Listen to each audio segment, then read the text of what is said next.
एक बेघर आदमी की कहानी।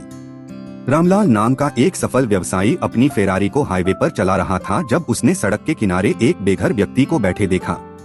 बेघर व्यक्ति के हाथ में एक तख्ती थी जिस पर लिखा था, भोजन के लिए काम करूंगा।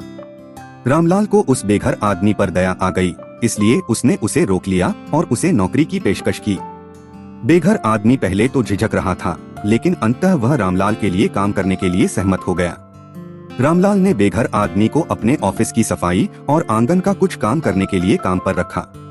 बेघर आदमी ने कड़ी मेहनत की और अच्छा काम किया। रामलाल उस बेघर आदमी की कार्य से बहुत खुश हुआ, इसलिए उसने उसे एक स्थायी नौकरी की पेशकश की।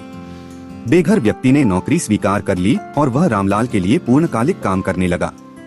बेघर व्यक्ति इस अवसर के लिए आभारी था और उसने खुद को साबित करने के लिए कड़ी मेहनत की। वह जल्द ही रामलाल के सबसे करीबी कर्मचारियों में से एक बन गया। एक दिन रामलाल ने उस बेघर आदमी से पूछा कि वह पहले बेघर क्यों हुआ था। बेघर व्यक्ति ने रामलाल को बताया कि उसने अपनी नौकरी और अपना घर खो दिया था और वह कठिन समय में फंस गया था। रामलाल को बेघर आदमी की कहानी से बहुत दुख हुआ और उसने उसे अपने पैरों पर वापस खड़ा होने में मदद करने की पेशकश की। रामलाल ने बेघर आदमी को नया अपार्टमेंट और नई नौकरी ढूंढने में मदद की। बेघर व्यक्ति रामलाल की मदद के लिए बहुत आभारी था और उसने अपने नए जीवन को कभी भी हल्के में नहीं लेने की कसम खाई। बेघर आदमी ने कड़ी मेहनत की और अंततः अपनी नई नौकरी में सफल हो गया। उन्होंने एक नया घर और एक नई कार खरीदी। उन्होंने अपना खुद का व्यवसाय भी शुरू किया। एक दिन बेघर व्यक्ति ने रामलाल को राजमार्ग पर अपनी फेरारी चलाते हुए देखा। बेघर आदमी ने रामलाल को खींचकर रोका। क्या आपको मैं याद हूँ? बेघर आदमी ने पूछा। रामलाल ने बेघर आदमी की ओर देखा और मुस्कुराया। बेशक मैं तुम्हें याद करता हूँ, उन्होंने कहा।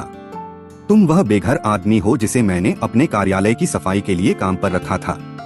यह सही है, बेघर आदमी ने कहा, और आपने मेरे लिए जो कुछ भी किया उसके लिए मैं आपको धन्यवाद देना चाहता था। आपने मेरी जिंदगी बदल दी। रामलाल मुस्कुराया और उन्होंने कहा, मुझे खुशी है कि मैं मदद कर सका, लेकिन आप ही हैं जिसने अपना जीवन बदला। आपने कड़ी मेहनत की और कभी हार नहीं मानी। इसी से फर्क पड़ा। बेघर आदमी ने सिर हिलाया।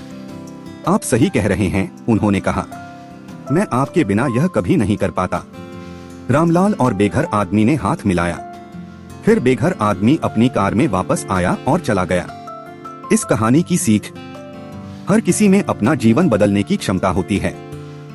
इससे कोई फर्क नहीं पड़ता कि आप कहां से शुरुआत करते हैं।